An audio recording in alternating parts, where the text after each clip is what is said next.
네, 안녕하세요. 동감노무사 박한울입니다. 이제 정치적 불확실성이 조금 해소되는 과정에 서 있는 것 같습니다. 연말부터 시작됐던 계엄령, 그에 이어지는 탄핵 정국, 그래서 탄핵이 결국 인용됨으로써 이어지고 있는 지금의 대선 정국이라고 하죠. 선거철이 또 되면서 굉장히 많은 공약들이 왔다 갔다 하고 있어요. 근데 그리고 그 공약 중에서 노동 관련된 공약들도 좀 눈에 띄고 있는 상황인 것 같습니다. 대선 후보자들 개인적 차원에서 이미 깨닫기 시작하신 것 같은 게, 사실 우리나라의 정치 지형은, 저는 이제 특정 정당을 지지하는 사람은 당연히 아니고 뭐 기자를 하면서 정치 혐오자가 된 사람에 더 가까운 그런 사람이긴 한데, 그 혐오의 어떤 근본에는 사람 네트워크 중심의 정치가 좀 있었어요. 그래서 내가 뭘 하겠다가 아니라 쟤는 뽑으면 안 되니까 나를 뽑아야 된다라는 부분이 너무 많이 강조가 됐어요. 그래서 결국 그 사람이 됐을 때 뭘 하겠냐라는 그런 공약이라는 측면, 정책적인 측면에서는 많이 다뤄지지 않았던 게 현실이고, 뭐 지금도 사실 완벽하진 않을 거라고 생각합니다. 하지만 그래도 최근에 들어서는 적어도 옛날에는 이제 뭐 예를 들어 보수당에서는 여의도연구원이라고 해서 싱크탱크가 있어요. 민주당도 민주연구원이라고 있는데, 그런 싱크탱크들이 사실 전문성을 가지고 정책 연구를 했다라기보다는 선거에서 이길 수 있는 방법을 고민하는 그런 접근으로 만들어진 곳이긴 하거든요. 그래서 싱크탱크라는 이름이 좀 많이 희석이 되는 것이 사실이었는데, 최근에 보면은 어쨌든 어느 후보자를 막론하고, 그리고 크고 작고를 막론하고, 이런 실제 정책을 하기 위해서 전문가 집단을 모아서 수기를 하는 과정이 계속 반복되고 있는 것 같아요. 그래서 이게 딱 어떻게 보면 이제 인물 중심의 정치를 벗어나기 위한 굉장히 초입에 들어왔다라고 생각해서 긍정적인 평가를 하고 있는데, 그럼 과연 그 과정에서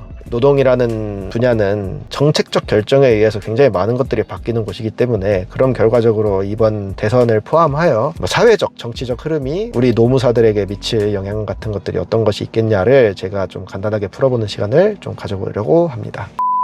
일단 첫 번째로는 현황 진단을 좀 하고 싶은데요. 뭐 정치로 얘기를 꺼냈으니까 정치적으로 보죠. 노동은 굉장히 정치공학적, 정치집약적인 분야입니다. 왜냐면 노사라는 이해관계를 두고 대립하는 당사자가 있는 몇 안 되는 곳 중에 하나예요. 예를 들어서 뭐 세무사, 회계사는 한쪽의 이익을 보는 거지 편이라고 할 게 없는데, 노동은 국가의 역할을 빼고서도 노와 사라는 두 가지 역할로 나뉘기 때문에 이해관계를 양쪽을 다 반영을 하려면 그게 참 어려운 일이고, 그래서 어떻게 보면 노무사들이 아무도 알 수 없는 일입니다만 AI에 덜 먹히는 직종이 되지 않겠냐라고 말씀하시는 분들의 주된 근거가 되는 상황이고, 저도 그게 꽤 그럴듯한 이유가 될 수 있을 거라고 생각은 합니다만, 뭐 현재로서는 아무래도 이 정권 자체가 교체될 가능성이 아무래도 높잖아요. 지금 뭐 통계적으로 봤을 때는 정권이 심지어 유지가 된다라고 쳤을 때도 같은 정당 내에서 후보자들마다 생각하는 방식이 차이가, 이 노동 관련된 사회권에 관련된 부분만큼 정말 많은 사람들이 각자의 생각을 하는 분야도 굉장히 드뭅니다.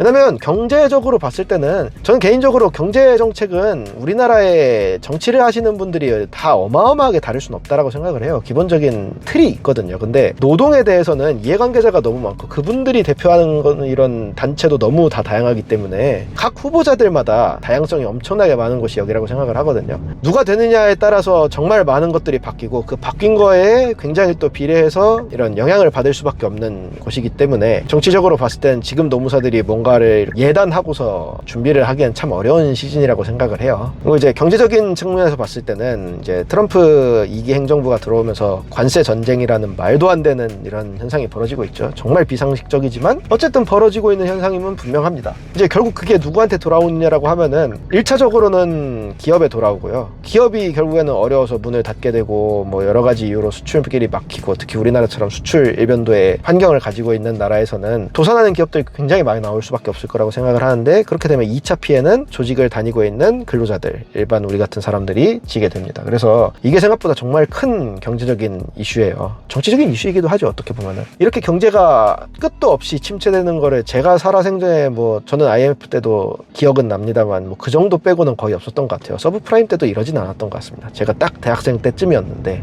그렇게 되면 노무사도 결국에는 민간에서 돈을 버는 사람들이잖아요. 저도 공공 영역을 많이 한다 뿐이지 민간 영역도 많이 하잖아요. 근데 그러면 기업도 허리띠를 쫄라매면은 노무사한테 뭐 컨설팅이든지 이런 것들을 많이 맡길 수가 없게 될 테고요. 근로자 대상으로 하는 이런 사건들 자체가 좀 많아지겠지만, 이 사건이 결코 노동법원 얘기 나올 때도 제가 잠깐 말씀드린 적 있지만, 노무사들이 정말 사건을 위주로만 하시는 몇몇 분들을 제외하고는 벌이라는 측면에서 사건이 그렇게 큰 부분을 차지하지 않습니다. 그리고 제일 또 큰 문제는 문제는 이렇게 되면 어떤 상황이 발생하냐면요, 임금 체불이라 이겼어요. 체불이 너무 명확해서. 근데 문제는 당연히 지불 능력이 없는 상황일 거예요. 왜냐면 회사가 파산했을 거니까. 그러면은 이제 대지급금 쪽으로 넘어가게 되는데, 대지급금은 당연한 얘기지만 받을 수 있는 돈의 양은 정해져 있거든요. 그렇기 때문에 업체가 폐업을 하면서 대지급금을 하는 거를 뭐 노무사를 통해서 해가지고 뭐 이렇게 하는 경우가 아니라고만 하면은, 이 규모의 경제가 따르지 않는 대지급금 사건은 이 노무사 돈벌이라는 측면에서도 한계가 있을 수밖에 없거든요. 그리고 사실 요즘은 대지급금 같은 경우에도 워낙 국선 제도가 잘 돼 있기 때문에 노무사들이 이거를 사건으로서 돈을 벌 수 있다? 그런 거는 저는 가능성이 좀 많이 떨어진다라는 생각도 들어요. 결과적으로는 노무사들이 전체적으로 경제적인 수입의 감소가 이루어지고, 특히 단기적으로 봤을 때 개선이 되지 않을 가능성이 높다, 그런 현황이다 라는 말씀을 좀 드리게 되고, 사회적인 측면으로 보면은 사회가 너무 넓으니 조금 좁히자면은, 최근에 이제 노무사 1차 시험 이제 응시 인원들이 이제 발표가 됐잖아요. 여전히 또 굉장히 계속 늘어나고 있는 추세인 것 같습니다. 이 노무사 시장에 진입하는 사람들이 많아지면은 정부 정책 입장에서는 실제로 노무사 시장이 커지고 있는지 아닌지는 그렇게까지 중요한 건 아니고, 개인적으로는 이분들이 사실 이제 시험에 너무 올인을 하시면서 실제로 노동시장에 바로 들어가지 못하기 때문에 발생하는 굉장히 많은 폐단들이 있잖아요. 옛날식으로 말했을 때 고시낭인들이 많아지면은 국가적으로는 큰 손해니까, 나름 거기 들어오시는 분들은 최소한의 교육을 받으신 인재분들이시니까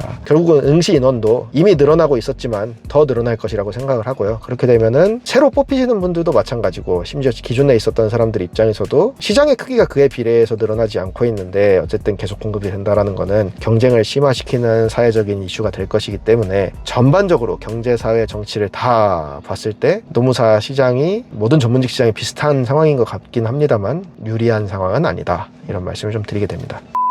근데 뭐 아무런 얘기만 하고 있을 수는 없으니까, 중기적, 장기적으로 봤을 때 그럼 노무사가 뭘 하면서 가야 될까를 현직의 입장에서, 그리고 개업한 지 한 2년이 좀 이제 넘어가는 노무사 입장에서 말씀을 좀 드려보면요, 첫 번째로는 이제 정치적인 측면을 봤을 때, 저는 이제 실제로 그걸 실천을 하고 있는 사람인데, 노무사는 민간에서 큰 돈을 벌기 위해서 존재하는 자격증이 아니에요. 사실 노무사는 누구한테 어울리냐면요, 금전적으로 이익을 극대화한다기보다는 저처럼 이제 공적인 영역에서 교육사업 내지는 어떤 이런 정책 연구 뭐 이런 쪽으로 관심이 있으신 분들이 하기에는 되게 괜찮은 직업이라고 생각을 해요. 어쨌든 타이틀이 있기 때문에 전문성을 아예 인정 못 받는 건 아니잖아요. 사실 거꾸로 생각하면은 전문성을 원래 방식으로 인정을 받으려면은 이제 노동법 내지는 뭐 경영학 같은 거를 이제 박사까지 따고 한 교수 정도는 돼야지 인정을 받을 수 있는 건데, 당연히 일반 노무사들이 그분들의 전문성에 비빌 수는 없지만 그래도 적어도 되게 최소 투자로 최소한의 전문성을 인정받을 수 있는 자격증이라고 생각을 하거든요. 우리 노무사회나 아니면 고용노동부를 통해서 이미 많이 뭐 시행은 하고 있습니다만, 노무사들이 앞으로 더 공적 영역에서 활동을 하는 부분이 많아질 수밖에 없을 거라고 생각을 해요. 우리나라의 이 거대 정부의 특성상 민간의 이런 정치, 경제, 사회 모든 면에 굉장히 개입을 많이 하는 정부이기 때문에 더 그렇고요. 저는 개인적으로 노동은 좀 경제제라기보다는 사회제에 더 가까운 성격을 가지고 있다라고 생각을 해서, 민간에서 모든 걸 맡을 수 없다라고 생각을 하거든요. 그러면 이제 정부 주도의 사업들이 많아질 거고, 그럼 거기에 누굴 부르겠습니까? 뭐 항상 말씀드립니다만, 저희는 고용노동부에서 인증을 해주고 고용을 하고 있는 그런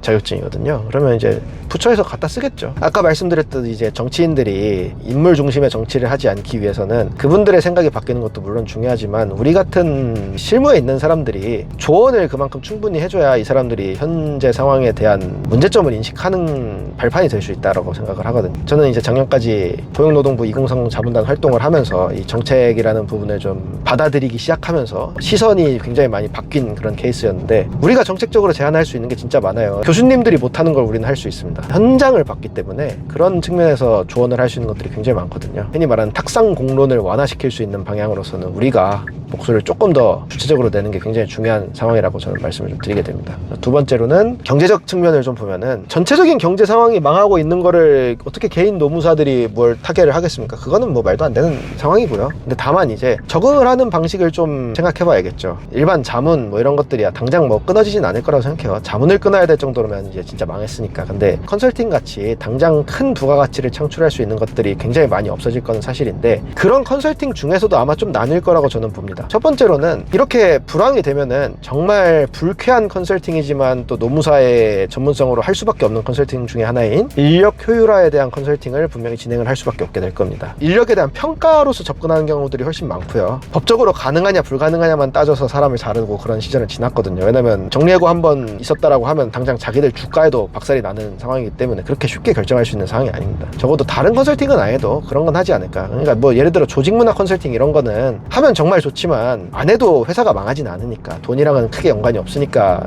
좀 밀리겠지만, 여전히 살아남을 컨설팅이 무엇인지를 좀 파악을 하고 그 컨설팅 쪽에 이제 전문성을 가지게 되는 것, 그리고 관심과 경험을 쌓게 노무사로서의 커리어를 수정하는 그런 전략적인 방안도 좀 고민을 해보셨으면 좋겠습니다. 그리고 마지막으로 이제 사회적인 측면을 보면요, 이거는 약간 투두 리스트에 더 가까운 것 같습니다. 이제 전망이라기보다는, 전망은 어두워요. 가만히 손 놓고 있을 수는 없으니까. 그럼 뭘 해야 되냐라고 하면은, 첫 번째로는 이제 노무사의 인지도에 대한 부분을 저희가 좀 개선할 필요는 있다라고 생각해요. 다행히 이제 또 5월달부터는 노무사 노무진이라는 또 드라마가 또 나오면서 아마 꽤 직간접적으로 그런 이미지 개선에 도움이 될 수 있을 거라고 생각을 하고, 아까 말씀드렸다시피 우리가 민간에서만 활용하라고 만들어 놓은 자격증은 아니기 때문에 여러 가지 방면에서 노무사들이 활동하는 모습을 좀 모범이 될 수 있는 사례들이 좀 많이 나왔으면 좋겠어요. 내 배를 불리는 것만큼이나 장기적으로 내가 우리 시장 자체를 키워서 결국에 나도 좀 벌이가 개선될 수 있는 방향으로의 좀 멀리 보는 게 오히려 요즘 같은 시절에도 필요하지 않나 라는 생각이 좀 들게 됩니다. 다행히 라이센스가 있기 때문에 경기가 어렵다라고 해서 정말로 최저생계비도 못 벌어서 어려워지시는 분들의 퍼센트가 다른 일반 직종보단 낮을 거잖아요. 이럴 때일수록 우리가 게임 체인징 되는 과정에서 역할을 좀 잘 가져갈 수 있었으면 좋겠고요. 두 번째로는 이제 그만큼이나 이제 일반 국민들의 노동에 대한 시선을 좀 바꾸는데 또 우리가 좀 일조를 해야 되지 않는가 라는 생각을 항상 하게 되는데, 그런 부분을 개별 노무사가 할 수는 없으니 이거야말로 진짜 노무사회가 됐든 더 상위 기관인 고용노동부나 아니면 뭐 관련 기관인 노사발전재단 뭐 되게 많잖아요. 뭐 공단도 있고, 이런 쪽에서 다차원적인 접근을 해야 되는 그런 시즌이 되지 않았나 라는 생각을 좀 하게 됩니다. 말씀드린 부분은 정말 추상적인 내용입니다. 저도 참 요즘 세상이 돌아가고 있는 꼴을 보면은 계획하는 게 무슨 의미가 있나라는 그런 안 좋은 생각까지 하게 되는데, 꿈은 꾸고 있어야 또 기회가 왔을 때 잡을 수 있는 거잖아요. 그래서 노무사 여러분, 그리고 노무사를 준비하고 계신 여러분들께서도 조금 더 거시적인 뜬구름 잡는 얘기일 수는 있을지라도 이런 환경적인 부분까지 생각을 하면서 지금 내가 가고 있는 이런 향하고 있는 방향이 현재 상황에서도 또 적용될 수 있는가, 그리고 앞으로 이제 변화되는 상황에서는 어떻게 바뀌어야 되는가를 한 번쯤 고민을 해보시면서 뭐 수험이 됐든 실제 영업이 됐든 이렇게 진행하시면 더 좋지 않을까라는 생각을 하게 됩니다. 제가 가끔 노무사는 맞나? 라는 생각을 할 정도로 정말 별의별 일을 다 하고 있는데, 조만간 아마 제가 대대적으로 소개 드릴 거거든요. 그 시간에 소개 드리는 거로 하고 오늘 영상은 여기서 마치겠습니다. 시청해 주셔서 감사합니다.